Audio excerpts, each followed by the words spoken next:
Hey, we're live. I'm Jeff with eBay Addicts, and today my guest is Fatman The Flipper. How are you doing today, Alex? Doing good, Jeff, man. Thank you for having me, man. Oh man, I appreciate you coming on to hang out with me, man. Go ahead and introduce yourself in case people in the audience they don't know who you are. I'm going to put you on full screen. You can tell people who you are, where you're from. Are you a part-time or a full-time reseller? I guess you would consider me a full-time reseller.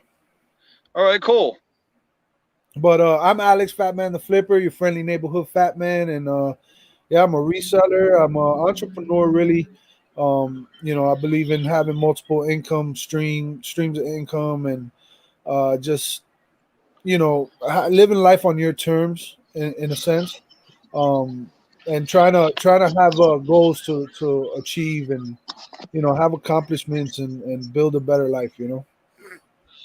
All right, and so you currently live in Tennessee, right? You're a full-time reseller, and you're an entrepreneur. So can you want to talk a little bit about your backstory? Like, what were you doing before you became a full-time reseller? Because you weren't always a full-time reseller, right?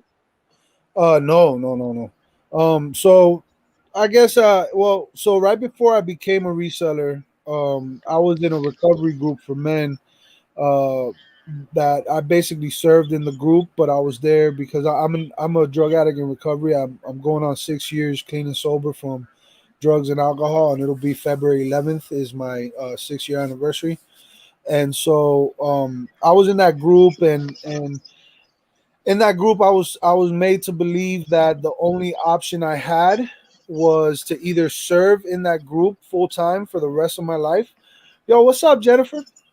Or work with my father and one day take over his business.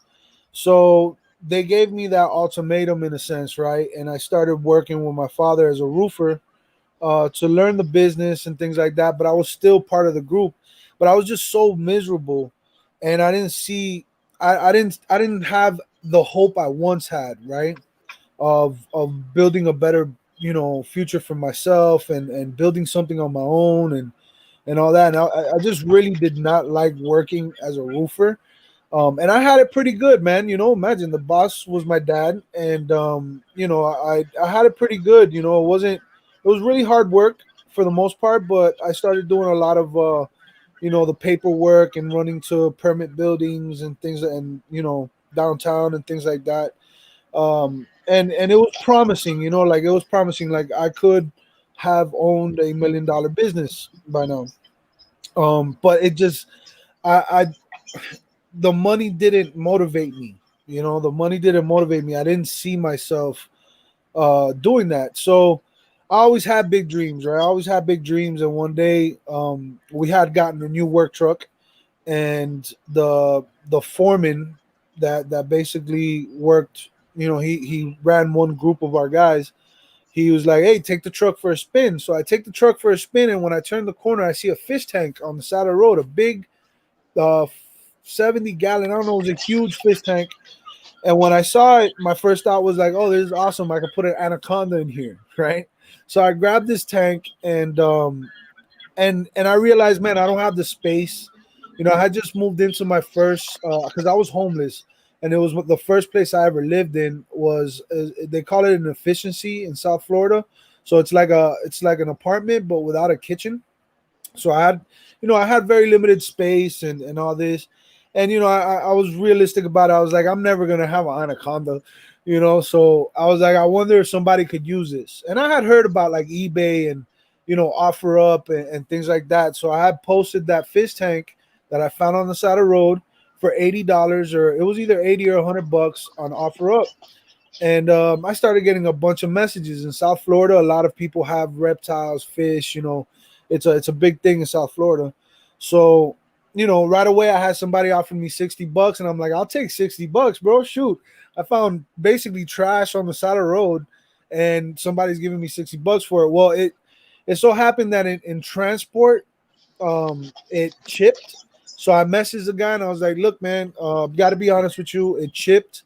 It's not cracked. I don't know if it'll still hold water, but if you still want it, you can come and pick it up for free.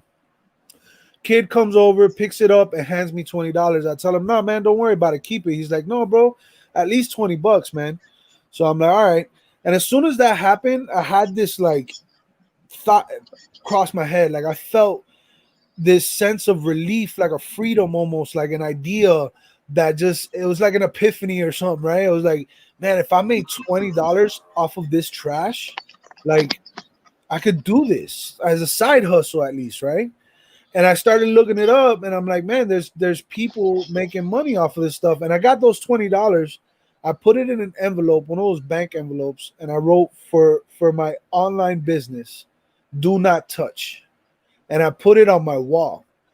And I kept doing that. I started watching videos, like videos started showing up on YouTube, because before that I was watching like prank videos and stuff. I had just got a phone after like 3 years without having a phone. So it was like I was brand new to YouTube, social. I didn't even have a Facebook at the time.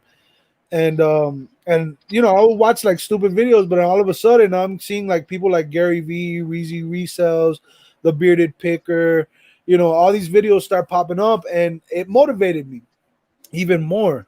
And I found out about, like, you can go to Goodwill and you can find stuff at a thrift store for $1, $2, and sell it online and this and that. So the $20 that I got, I went to a thrift store and I found four or five things I can't remember, but I remember my very first eBay sale was a little stuffed animal Smurf that I picked up for like $1 or two, and it sold for like $8 or $10. It's not exact, I don't remember, but I just remember the Smurf and I remember the excitement, and I'm like, wow, dude. And I remember telling everyone I knew, my friends, my family. My family started like giving me stuff like, hey, we don't want this, take it. And I started selling poker tables. I started selling everything and anything they gave me. Found out about books and this and that. And next thing I find out about Amazon. So I start watching videos about Amazon, this and that. But I felt like intimidated by Amazon. So I said, I want to do it, but I want to learn about it first. Like, I don't want to just jump in. Like, I'm already taking on so much with work, the recovery group I was a part of, and this and that. Um, and my time was always like, I barely had time. But I did have goals, and I knew I would achieve them. And that's what I basically started doing, man, was finding trash on the side of the road, people giving me stuff, free stuff. It really started with nothing, bro. Really started with nothing, and the day to day, I've evolved as a reseller. I basically last year, it was just enough. Like I had enough, man. I had enough. I couldn't keep working as a roofer. I didn't see myself there. And last year, I made this crazy decision that everybody would, not everybody, the majority of people telling me I was crazy, man. And I was taking a step backwards, which was moving back in with my mom, leaving my own, privacy, leaving everything that I had built up until then, which wasn't much, but for the fact that I was homeless, to then living on my own and buying my own car and being responsible and things like that. Everybody was like, bro, you're taking a step backwards. But I really believed that if I focused all my energy into reselling, and I just, like, because I always had a saying, was jump in the pool. You know how, like, you're at the edge of the pool, everybody's in there, but you're thinking, man, is it cold? And then you ask, and some people are like, yeah, it's cold, but just jump in. But you're still afraid to jump in because you know it's gonna Right. be cold. So my saying was always jump in the pool. And I was like, I got to do that. I got to just jump in the pool. Forget what everyone thinks. Forget what everyone says. You know what I'm saying? This isn't about nobody else but me. I've accomplished a lot so far, but there's so much more that I could accomplish if I just put all my chips in one place and just go for it. Like when your back is up against the wall, that's when you fight the hardest. And I've been at the lowest of the low, and I've been able to climb to where I'm at because of that, because I had nowhere to go but up, So fortunately for me, I made that decision, regardless of what anyone told me. And I moved to Right. Tennessee last year, and this year, very successful eBay and Amazon, well above six figures. Very, very happy with what I've been able to do.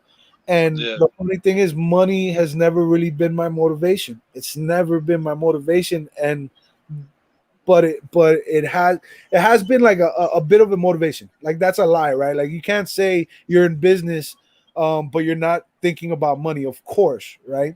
But my main motivations are the other things that I'm trying to achieve, and that you need money for. So and just the enjoyment of it. You know what I'm saying? And Right.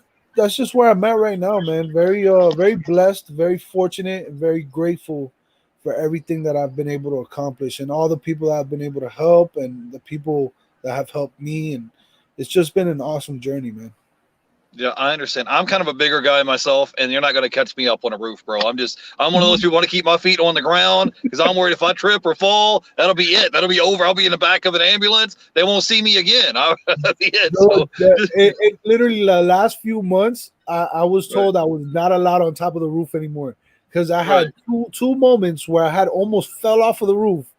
right. Times that I've stepped on nails, dude, I'll get hurt all the time, and I'll be limping. It was miserable Yeah, for me, and it's respectable work, dude, because it's really hard, and I respect those guys. You know what I'm saying? Because I know what it's like. right. But just for me, it's not what I wanted to do.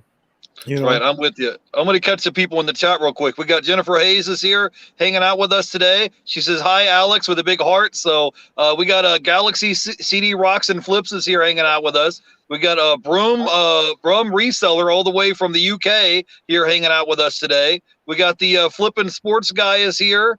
And Jennifer Hayes is here. So if you guys want to ask Alex any questions, drop it in the chat. I got some questions for you. So after a while, you were born and raised in Miami, right? And you just got to the point where you're just like, all right, I had enough of Miami. I'm ready to go pack up and move all the way up to Tennessee. Because we were talking backstage. I'm like, bro, you don't have like a Tennessee accent. Like if you were from Tennessee, you would have like a Tennessee accent. And I was just saying because like I have my uncle, I have a grandfather, I have people that's like from Tennessee, and I'm like, my man, you ain't got a Tennessee accent. I'm like, you don't sound like you're from Tennessee. So kind of tell me how that went from you moving from Miami to saying, you know what, I'm gonna move up here to Tennessee. And how has it been since you've been up there? I mean, has it been more chilled and laid back like lifestyle? How has the move been since you've been up there? Well, it's been great, man. It's been great. It's been everything I expected because in Miami, there's a lot of competition when it comes to business. Like garage sales, estate sales, thrift stores. There's a lot of competition. I knew that over here there was going to be a less competition. So it's been definitely a lot better for me. I love it. It's peaceful out here. Traffic's not like Miami traffic. The weather's not like Miami weather. Miami has some good weather, but there's days that are just so hot, man. It's just I prefer the cold. I'm a cold loving person. Like I'm the kind of guy that I literally fall asleep with a fan, the air conditioning, and I'll put on three covers before, like I just, I love the cold, man. It's out here. It's awesome. It's awesome out here. The majority of people that you see out are tourists. They're not even people that live out here. So, it's been great. It was a great decision, I think, and but again, it was only what it became because of the drive and desire that I had inside of me, because I could have just came over here and not done nothing. you know? Yeah. But So so Alex lives up near the Smoky Mountains. Like it's a tourist destination up there, right? A lot of tourists go up there to visit you. Not yeah, you, but I yeah, mean the area, right? All right, yeah, cool. yeah. Okay, cool. I wanted to say hi to Ben Flippin' Goods. He says, I'll catch the replay just at lunch. Wanted to say hi to Alex. He says, hope all is well. We got Jay Wonders is in the chat, says hi, everybody. And he asked the question, he says, do you feel your focus on reselling business solely on eBay, or do you sell on other platforms? I sell predominantly on eBay and Amazon. So it's basically those two platforms.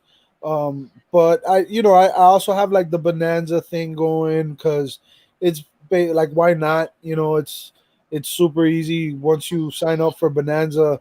Your eBay stuff automatically goes over there.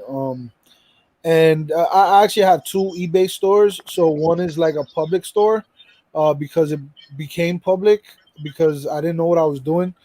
To be honest, I don't think that if you're gonna be on social media, it's a great idea to go public with your eBay store unless you have, you know, those kind of things you find at like garage sales and estate sales and stuff like that that your viewers would want to buy. But if you're gonna do social media and put your stuff out there, just know that it could affect your sales. It could affect your eBay store, and also if you do like retail arbitrage and there's items that you don't want the world to see, because it's good, you know, good stuff, then if you're public with your eBay store, then everyone's gonna know. And you're no, it's not that it's bad to help people, but you're actually hurting people when you do that, because you know you it could have been you and five other resellers that at the time are selling this really hot item, but then all of a sudden it's you and 100 other resellers that are selling the same hot item, and the majority of those resellers, they don't. There's a lot of reasons why they would tank the price, and I'm sure everybody knows why. You know, because you're either impatient about it, you're either afraid that you're not going to sell it and get your money back. There's a lot of reasons why it's not that great of an idea to sell certain items publicly and let everyone know. Um, All but right, cool. I yeah. wanted to say hi to Louis is in the chat. Lone Star Picker. He says Yeah, there's a legend right here. Yeah, yeah. And we got Darlene is here in the chat. She says hi, Alex. yeah. So yeah, you got a big following, man. So tell me, Alex, man, how what is the items that you like to sell the most on eBay and Amazon? What are some of the items that you look for? Like, do you do a lot of retail arbitrage? You like going to thrift stores and yard sales? Like, what is it that you're looking for? Like when you're out in the wild looking for merchandise? That's such a broad question because I'm a reseller, like you heard. Like I started from nothing, right? I started from trash on the side of the road. So Yeah, anything that's profit, like I fell in love with the concept of these $5 can turn into $10. You know, so right. it stretches beyond reselling. It's entrepreneurship all the way through in any way, shape, or form. Like you see all these stacks of cards right there. You know, like the other day I bought $1,200 worth of cards, and I was fortunate to, you know, make a profit off of that stuff. Um, but it's I go so there's two things I do, and one is retail arbitrage. That's something heavy. I do it every day, almost every day of the week. You'll catch me 4 or 5 hours out of the day. After I do my packing, my shipping, after I do my you know, messages, anything that I have to adjust with my account, stuff like that, you know, I'll go out and do retail arbitrage, but I only do that if I'm focused on finding certain items. So the majority of my time I spend on reselling is really doing research and finding those items. What is the next item? Anticipating items. So I'll do a lot of retail arbitrage and online arbitrage. But I love garage sales. Like you, like since I moved here, because in Miami there's a garage sale every single weekend. It doesn't matter if there's a hurricane. It doesn't matter if there's a war. People will be outside, in front of their house selling their old stuff, and it's awesome. It's a rush, but the issue that, you know, if you don't list that stuff, you start piling up stuff, and then you have all this stuff, and it gets overwhelming. With Tennessee, there's not that many garage sales, so I even though I haven't been focusing on garage sales, I haven't been focusing on thrift stores or nothing like that. I'm not the type, I can't pass one up. Like if I see a garage sale sign, I'm pulling in.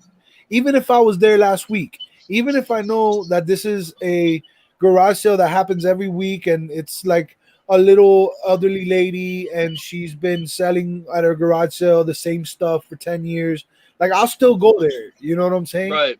Because I just can't help myself. It's something I believe we all suffer from. You know, uh, I think He it's said called he said we FOMO. suffer from it. Like you can't do nothing about it, right? So when you It see a really yard sale, is. you pull over, right?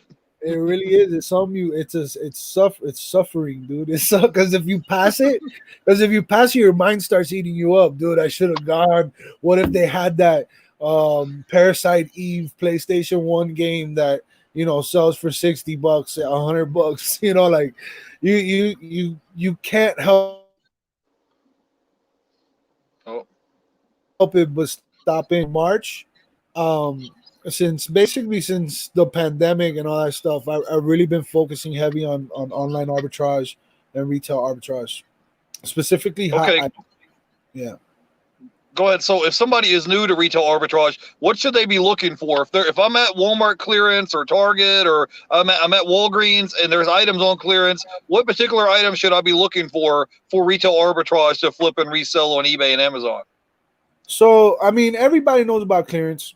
Clearance is is something that everyone on YouTube at least used to talk about. I don't know how they. I don't watch much YouTube anymore, but that's obvious, right? Clearance, because you're gonna get something at a lower price than normal, and for the most part, it's gonna sell at a higher price. The problem with clearance that I have experienced is that if you're not the first one in, or if you're not the last one out, the price is just not gonna be what it is when you first find it, and you really got to sell that stuff really fast. So that's one thing that I would recommend if you're going to do clearance, you know, look at items that you possibly are going to hold on to. Don't sell them right away unless you are the first one to sell it at that price, and usually you're not. Then the other thing is it's just really scam. There's really no rhyme or reason. There's no what do you call it, special sauce or nothing like that, man. It's literally picking a category. Say you want to focus on toys. Say you want to focus on shoes. Say you want to focus on clothes. Pick that and stick to that and learn that. And how are you going to do that? By scanning everything. Because retail items, especially right now in the situation we're all living in, retail items might sell for $20 in the store normal price, which a lot of people are afraid to invest that kind of money. But if it's selling for 40, $50 and you're able to make 40-50% return on investment, and the sell-through rate, these are things that are important, right? Sell-through rate, like how fast does it sell, how much competition is there currently, where's my profit margin at? And then you have to look at yourself and be like, what is my situation? Some people are, yo, what's up, Leroy? Some people are full time, resellers, and they have these big goals, and other people are just doing it to make a quick buck, extra dollar here and there. And I think it's fine to do either thing. So you really have to look at your situation and be like, am I comfortable with investing these $20, these $10, these $100, and waiting to see a return on it? It's like stocks. It's like anything. Patience is such a huge key to reselling, to any sort of investing. Because Right. So it's ultimately not. that's what we're doing. We're investing money. Yeah, You but know. it's not something that's just going to happen overnight, right? I wanted to say hi to the Sleepless Hustlers in the chat. We got Leroy here from Blood, Sweat, and Cell. Jennifer Hayes is here, and I wanted to say hi to Joe Dills. So, Alex, man, this is what I want to talk to you about today. You said you started from the bottom, right? You didn't have no money getting started with reselling, right? And now you said your business is doing over six figures now between eBay and Amazon. If somebody is starting from the bottom and it's like, bro, I don't have $10,000 or $500 to start out investing in reselling. How do we go from starting from the bottom to grow to a business where you can start making 10 grand a month or six figures a year in this reselling game? Like, what are some tips or tricks that you would advise somebody if they're like, hey bro, I saw your video on YouTube, I've been surfing, watching YouTube videos, selling retail arbitrage and people going to yard sales and thrift stores. How do I go from where I'm at right now to grow into a business where I'm making 5 or 10 grand a month in this reselling business, where I can do this as a full-time gig? Do you have some tips or pointers or advice that would help somebody out? I mean, I can only use my experience, right? And my Yeah. experience would be definitely, don't lose faith. At the same time, um, you don't you you want to have patience. Like I said, patience is huge. If you're gonna start with nothing, right? If you're gonna start with nothing, which is 100% possible because I'm proof of it. If you want to start with nothing, know that you may get there pretty quick if you know the right people. You network with the right people. You have a couple friends that are into the same thing. It'll help, but know that it's gonna take some time, and know that you're not gonna get rich overnight. All right. Um, is it possible? Yeah, of course. Anything is like you could win the lottery. That's possible. It's but if you don't play the lottery, you're not gonna win it. You know, so you definitely gotta have patience. That's my best tip right there is patience. If you're gonna start with nothing, um, think of it as business. Okay, you have $20, but if you spend those $20 on something that's not going to make you another $20 or another $100, then you have nothing still. So if you have nothing and you make $20, use those $20. Go to a garage sale, go to an estate sale, go on Facebook Marketplace, find something that you can sell for more money. Then you make $100 or $50. Then you get those $50, and you don't use that money as a way to survive, right? Like if you are trying to get into reselling with nothing and still have to pay bills, still have to take care of your kids, still have to buy food, pay for your mortgage, your rent, and you're expecting to start with nothing, to be able to cover all your living expenses, it's gonna be really tough. Could you do it? It's possible, but it's very unlikely. And that's just being straight up honest. That's just being straight up honest. There's a million things you could do. Books is real low cost. It's a lot of work, but you can totally make money off of books. Garage sales, thrift stores. I mean, it's it. These are the thing is I could tell you all the things I know, and I'm just gonna be repeating everything that everybody's ever heard. There is Right. no secret. It takes hard work and patience. Yeah, I was going to say it takes patience, and it sounds like you need to have like a separate bank account for your reselling business so you can reinvest to buy more merchandise. Because, like, let's say if you make $20 or $100, and then you go spend that $100 buying groceries, you're back to zero again, right? So you need to have like another account where you can take that money and just spend that money to buy merchandise for your reselling business, right? Yeah, and that's the issue with starting with nothing. You're not gonna have nothing and then have a business account and an LLC or an S corp or something. You have to build to those things. So you definitely want to be realistic about stuff. You want to sit down. You want to write down goals, and you want to write down basically a way to reach those goals. So many goals to your goal, because you can have this big goal. Like I had this goal. I want to be a millionaire, right? But how am I going to be a millionaire? So I can't just have one big goal. You got to figure out how you're going to get there and work your way backwards until you find the starting point and go from there. So if you have nothing, you can totally do it. But it's going to take hard work, patience, determinations, persistence. It's going to take a lot. Sacrifice. It's going to take a lot, but you could do it. You could do it. For me, it took me about 2 years to get to where I'm at now. And the majority of my success happened after my first year and a half. You know, Right. So you're going to have to pay your dues, and then you're going to have to take little baby steps and work your way up. So I just wanted to say hi to Mel from Back from Burnout is here what's hanging up, out with us. man? Yeah, we got Mel from Back from Burnout. We got Louis is here, the Lone Star Picker. We got Galaxy CD Rocks and Flips. He says exactly one step at a time. And I wanted to say hi to the Sleepless Hustler is here. He says, you're going to make mistakes and it's going to cost you money, but you're going to learn along the way. Lone Star Picker has a question. He says, hey, Alex, he says, I like your reference for patience. He says, I have a question. How has your spiritual practices on your path affected your business strategy and a manner of speaking as a mindful reseller?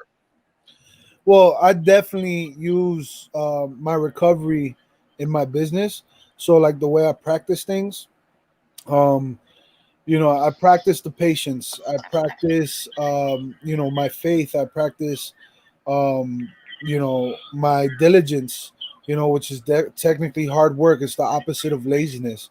Does laziness overcome me sometimes? Yeah, sometimes. Sometimes I have a hard time on figuring out if I'm being lazy or is it that I really need to take a break. So being honest, being hardworking, and things like that, um, definitely are things that I practice on a daily basis that basically go towards my business.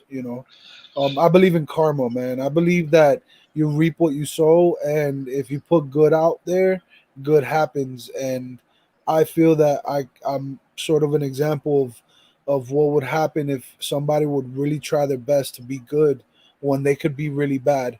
You know what I'm saying? Because I used to be described as a really bad person.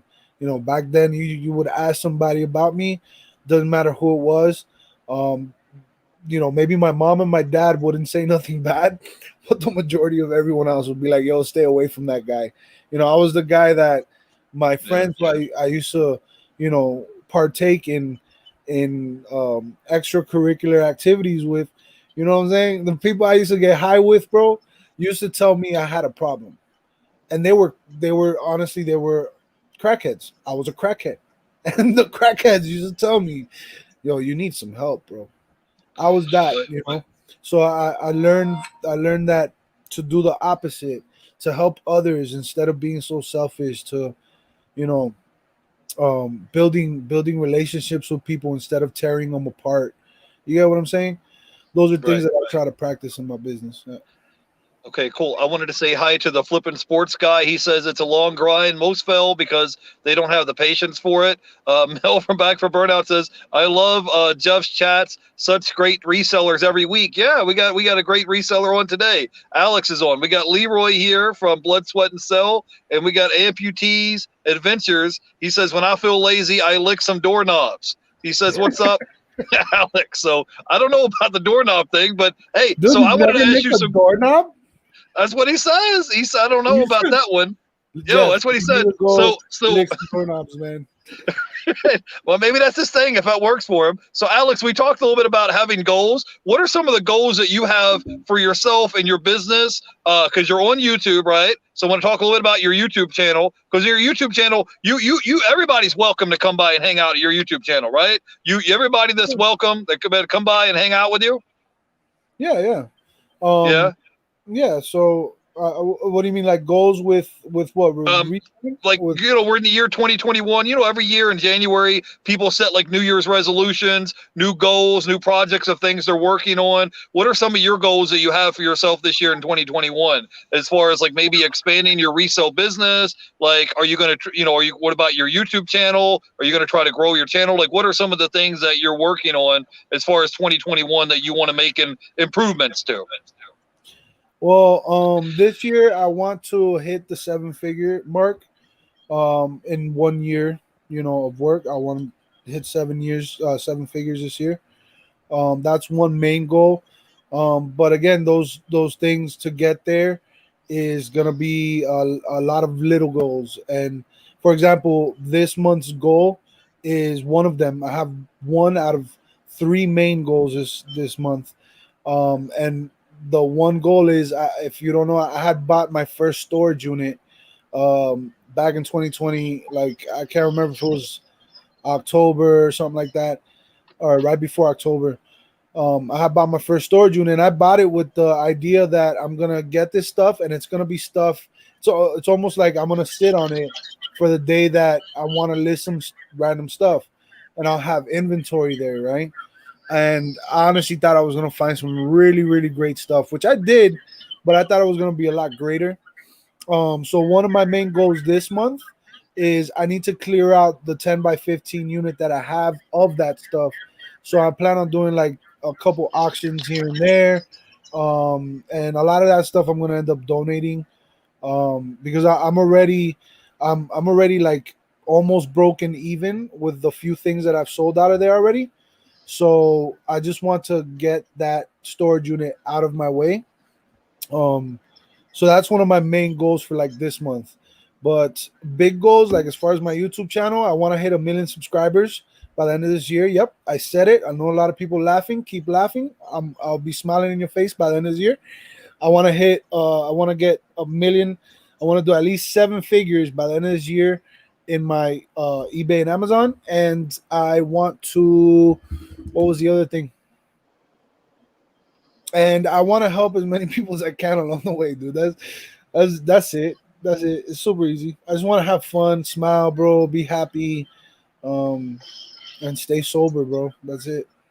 Right. Well, you seem like a real down to earth person, man. It's the first time I've met and talked to you, like, face to face, but you sound like a real, like, honest, hardworking, down to earth type of person, man. So I wanted to say hi to Hot Mess Thrifter is in the chat. We got Amputees Adventures, Mel back from Burnout. She says 7 figures. Boom. We got Leroy is here. He says, I can listen to this guy talk all day. He's such an inspiration. And we got the Red Dirt Picker is here. He says, hey, what's up, good people? So everybody in the chat, if you have a question for Alex, drop it in the chat. I wanted to talk to you a little bit about your YouTube channel. Tell us, if people don't know about your channel, tell them about the Bad Boys of Reselling. Tell them what you guys do there and what's that's all about. If they haven't come by to check you out yet, I got your links is dropped down in the description below. So tell people about your YouTube channel and what you guys do there so they can come by and check you out. Awesome, man. So yeah, Bad Boys of Reselling is what it is. It's called Bad Boys of Reselling. We're just a couple of guys, friends that it all started with me, and he's now my flipping life. I call him the Picker, formerly known as DG Picker. Jordan. It started with me and him. We met on YouTube through Scott the Bearded Picker and a few other resellers and stuff, and we would talk all the time, every day, about reselling. We're brand new to reselling, so one day we both had like the same thought, and he asked me, he goes, bro, why don't we start going live? And I was like, bro, I was gonna ask you the same thing. Like, I'm pretty sure people would be interested in listening to a couple of guys who don't know nothing about reselling talk about all the things that they're going through as brand new resellers, right? So we started that, and we had a lot of support, and we just kept it going. And then one day we were just like, yo, we're the Bad Boys of Reselling. Let's do that. I like that.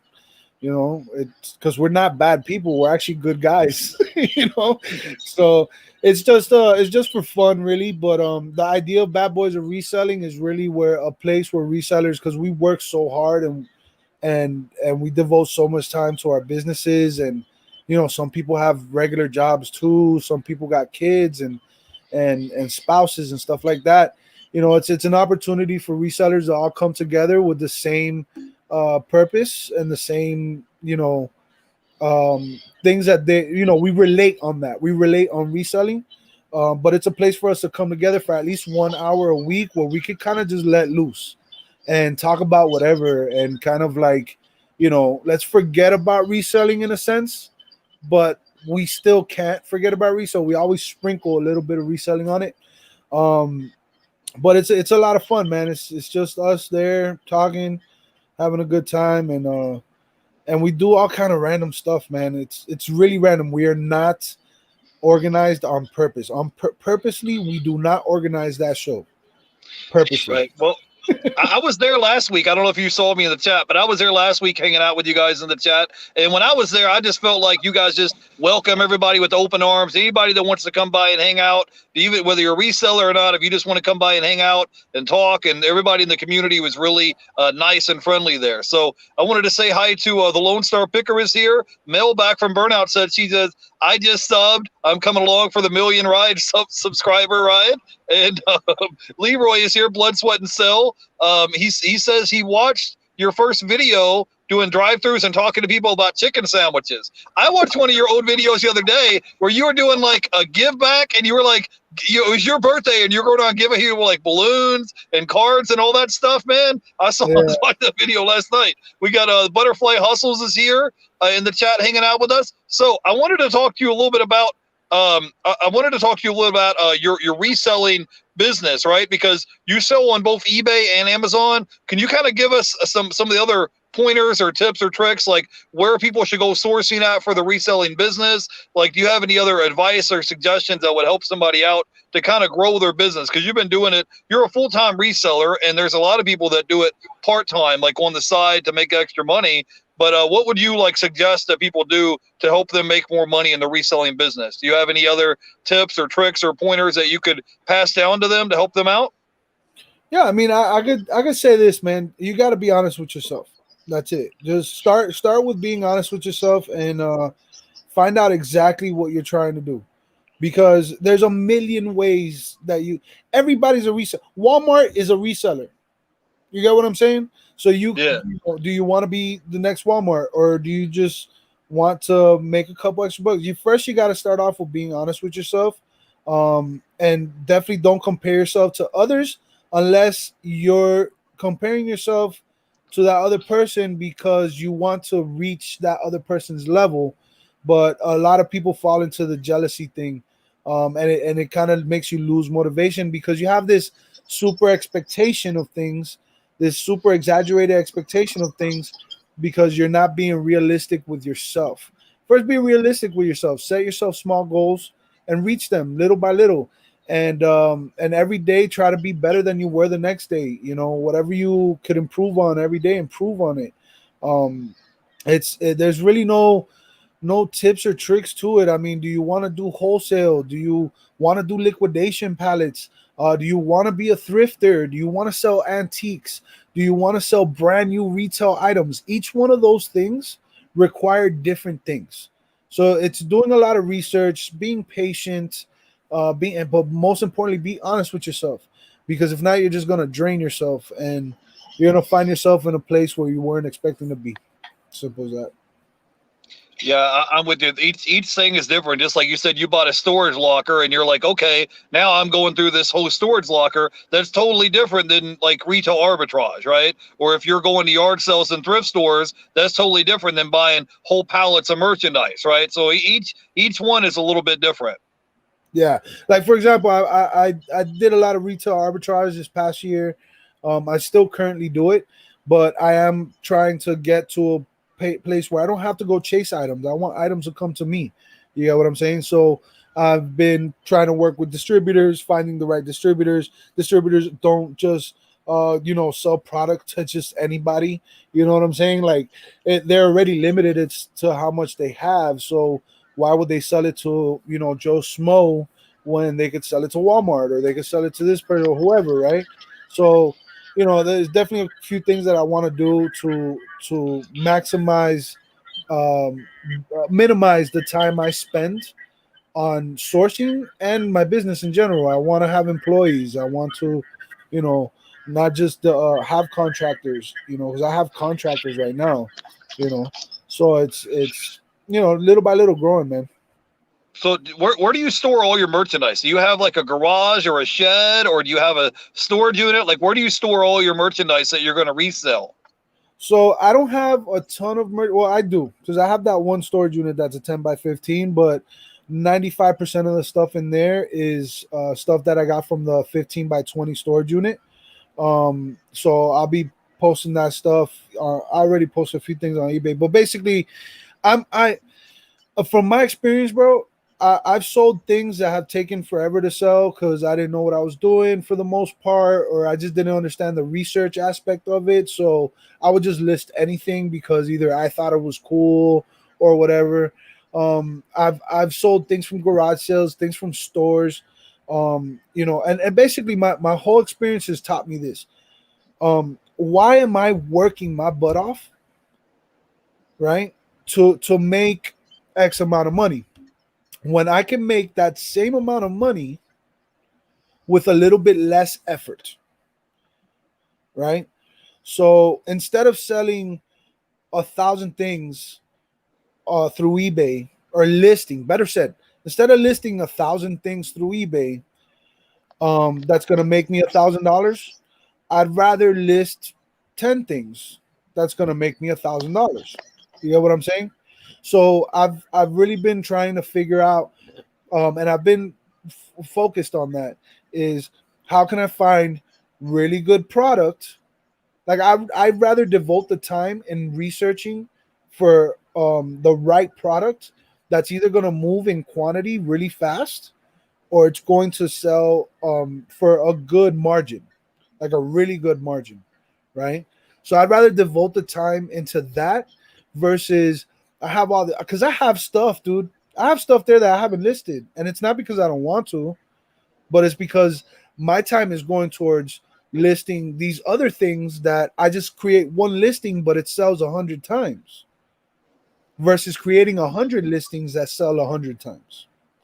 Yeah, Yeah, I've been looking for doing something like that similar. Like I've been going to the Dollar Tree finding items, and I buy the item once, list it one time, and then every time it sells, just have that item resell over and over and over again without me having to list 100 items a day. Maybe I'll list 10 items, but they're like replenishable items that I could just buy one time. Like, for example, last week or a week or so ago, I bought these like little Disney night lights, right, for like $1.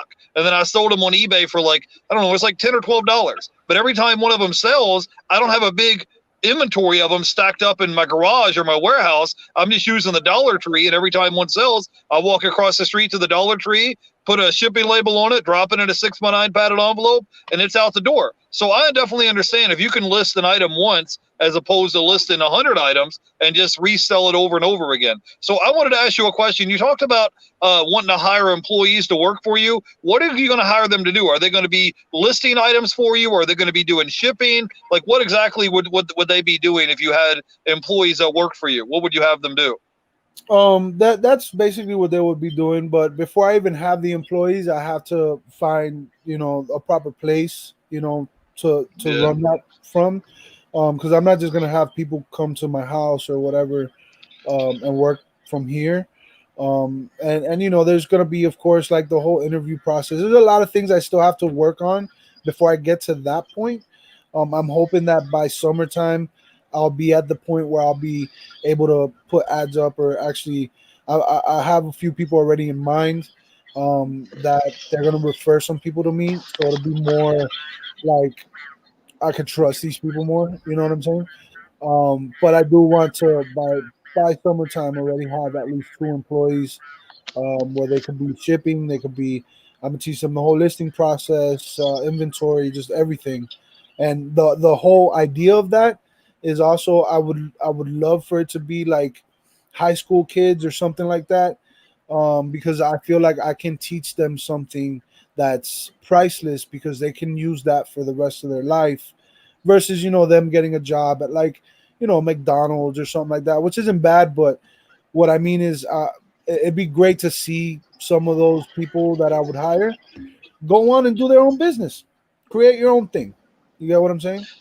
Right, I've I'm with you. done that with a couple people, and it feels amazing to see somebody who, has gone from, man, how am I going to survive this month, to all of a sudden, making 6 figures. Like it feels really good to do that, and the relationship you build when you do that with those people is priceless. It lasts a lifetime, and they learn things that will eventually help you, because they're implementing the things they learned from you, and now they're giving you bolos, and now they're hooking you up, and it's out of respect and it's out of love, you know.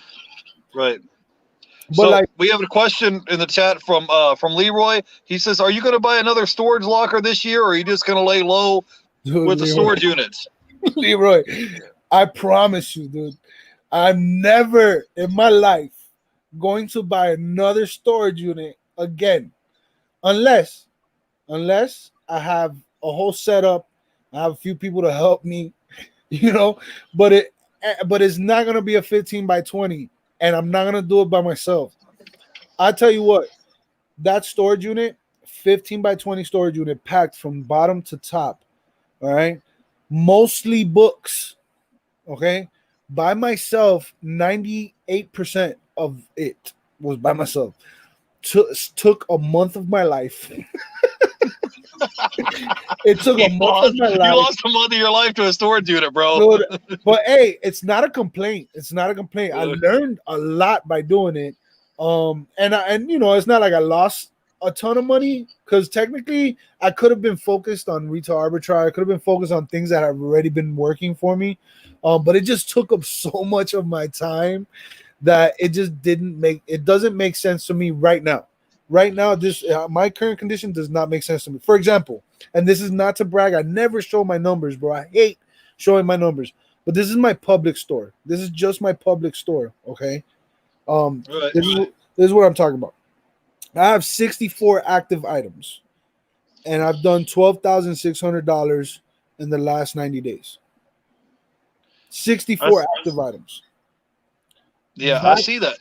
that's the stuff I'm talking about. That's what I want to learn, you know, and that's what I kind of show, the people that help me and I help them, and we work together technically. So Okay, awesome, Alex. So this is what I want to talk to you about today. How can someone go about scaling and growing their business? Like for example, I have about 5,600 items in my eBay store, and I'm trying to grow to get to 10,000 this year. So if somebody wants to expand or grow their business, you have some tips or tricks or advice to help them grow their business. Like if they're saying, "Hey, man, I'm doing $1,000 for 90 days, and I want to grow my business where I'm making 10,000 or 12,000 for 90 days." Do you have any other advice? Because we talked about retail arbitrage, we talked about storage lockers, we talked about yard sales today. Is there anything else that you would advise them if I called you up and I was like, "Hey, Alex, I'm really struggling with my reselling business. What do I need to do?" Like, what would you advise them to do? They need to list more items?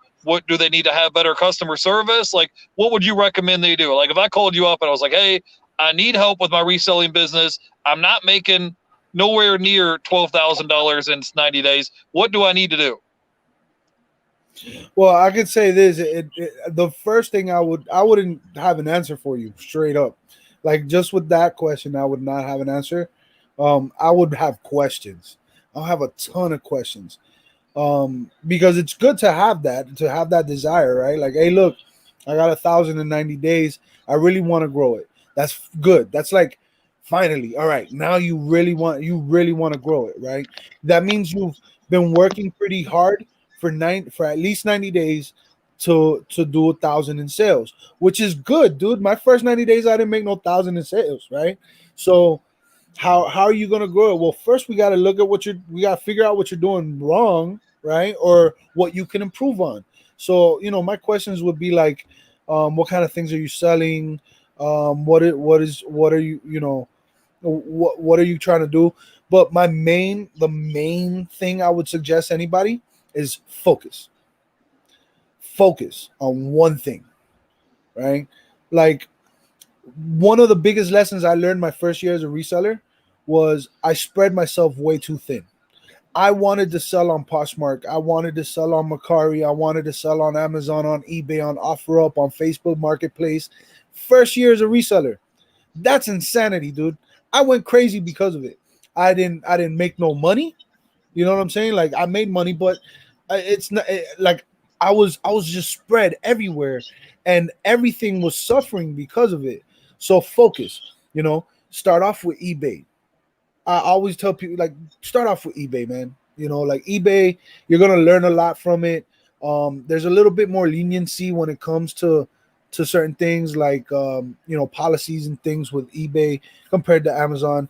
And you can literally sell anything on eBay as long as you make sure you don't have anything that's under the Vero list. And even then you could still get screwed up. But that's very very random that would happen if you do things right. But focus on eBay, right? Okay, so you got eBay, $1,000 in 90 days. You want to make 10,000? All right. Well, you're definitely gonna have to list some things. Do you have to list more? Technically, if you list more, you're gonna sell more. Like if I had 120 active items, I would have technically, in a sense, would double what I've done in 90 days, right? Because I would have doubled the listings. Um, but it's more about focusing on one category, for example. Start with being realistic, like I said, being honest with yourself.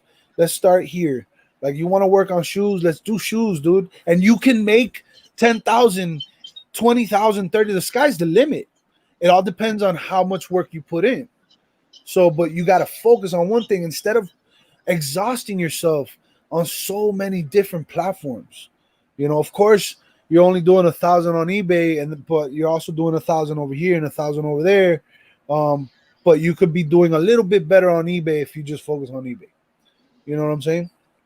Yeah, so you're saying instead of doing 10 different platforms at once, try to focus on one platform and maybe try to zoom in on one particular niche, right? We were talking about that the other day. It's like, hey, maybe I'm going to focus my energy on shoes, and then maybe I get really good at shoes 6 months down the road, then maybe I'll jump to another category and say, maybe I'm going to sell shoes and blue jeans, something. Or maybe maybe you really enjoy video games, so you're doing really good at video games, and then maybe 6 months or a year later, you're like, okay, I'm going to sell video games and DVDs. So you're saying niche down to like one particular market, right? That's something that you know about. Like you don't have to sit there and look up comps. Like if I know about video games and I walk into that thrift store, right? I don't even have to look it up. I know, okay, that video game, they're selling it here at thrift store for $1. I know I can sell it for $50 and grab it and be on about your day, right? You're not sitting there scanning every barcode.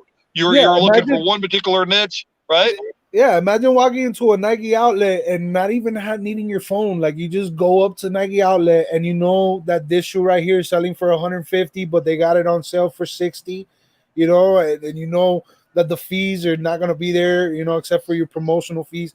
So it's like definitely, man. Focus is key, man. You know, one, you're gonna not spread yourself that thin. You're going to learn the thing that you're doing, and you're also gonna become a better reseller all in all because you're gonna be shipping, you're gonna be doing this, you're gonna be doing that, and it's just gonna help you a lot better. And plus, one of the benefits too, I think, of being able to sell in like one category, for example, is like when you do go to ship stuff, it's pretty much streamlined. You know, it's not like you have a computer, you have a pop figure, you have a couple shirts, you have this, you have all these random items, and then when it comes to shipping, as organized as you could be, it's still different things that you're shipping. Where me, for example, I sell 10 of one item, I have everything right there. It's like super quick to ship stuff. I mean, um, but yeah, man, I wish I had like some sort of secret, you know, but it's just it takes time, takes patience, and you could make anything you want. You just have to be realistic with yourself and set goals and go for them. You know. Okay, awesome. I wanted to say hi to Mel from Back from Burnout. She says, great chat, guys. We got Leroy here from Blood, Sweat, and Soul. He says, thank you so much for everything. You were awesome. The flipping sports guy says, I'm going to go back through later and rewatch this. And Lone Star Picker was here. He says, this is jam-packed full of knowledge bombs. And we got Butterfly Hustles is here in the chat and here hanging out with us. So, hey, tell people where they can come find you at on YouTube and Instagram. We've been streaming for about an hour now. And so anybody that want to come by and check you out on YouTube and Instagram, tell them where they can come by and check you out at. All right. Yeah, you can find me on Fatman The Flipper on all platforms, Instagram, Facebook, I think too, just anywhere, but mainly YouTube. Right now we're gonna be doing the Bad Boys of Reselling every week, and I do plan on putting out some videos, but my videos aren't gonna be so reseller based. There will be obviously the reselling involved in it, but it's gonna be more like inspirational, kind of like motivation, kind of, you know, good quality videos. I don't want to just put a video. Look what I sold. Like you sold the same stuff. Like come on. I mean it's cool, but it's just not. It doesn't. I want to show people that it's possible to achieve anything you can achieve if you really go for it, man. You know. Yeah, I'm with you, man. I don't mind showing what sold items, but after a while, it's like $10, $20, $30 items. And it's like, you just showed me those items 2 weeks ago. And it's like, yeah, you wanted to see what sold items. I'm showing you what I sold. So Well, I it can mean, be repetitive. yeah, and I don't mean to cut you off, but you know, it's totally cool. Like I like watching those videos when I do, you know, because I'm seeing things I've never seen before, and it's a good way to put content out and stuff like that. And most resellers in the YouTube community will like watching that stuff. I'm trying to go kind of like a different direction. You know what I'm saying? Like for me, it's not. I don't want to focus too much on the reselling as much as I do on the life and the change of lifestyle and how you can just reach goals, dude, and do anything and help people and being generous and you know just all the good stuff in the world, man. We need more positivity in this world, man. There's so much negativity, so much hate, so much jealousy. We need to abolish all that stuff and come together and just be real and show love, man. You know, that's all I All want right, to do. I'm with you, bro. Hey, well, thank you for coming on and hanging out with us, man. And I'd like to have you back on again sometime. We'll just hang out and talk all things reselling, YouTube. Talk about. We didn't even really talk about Amazon too much today, but we'll talk about that more when I have you on next time, right? Yeah, So, hey, definitely. man. it was great to have you on today, man, and getting to know you and hanging out and talk with you, man. So I appreciate you coming on, and I'll see you again soon sometime, right? Alex, I think I lost you. Cool. Yeah. Froze. All right, cool, man. I'll see you guys later. You guys have a great Yeah. day. Thank you for Bye. having me. Appreciate it. All right, bro. Thanks for coming on.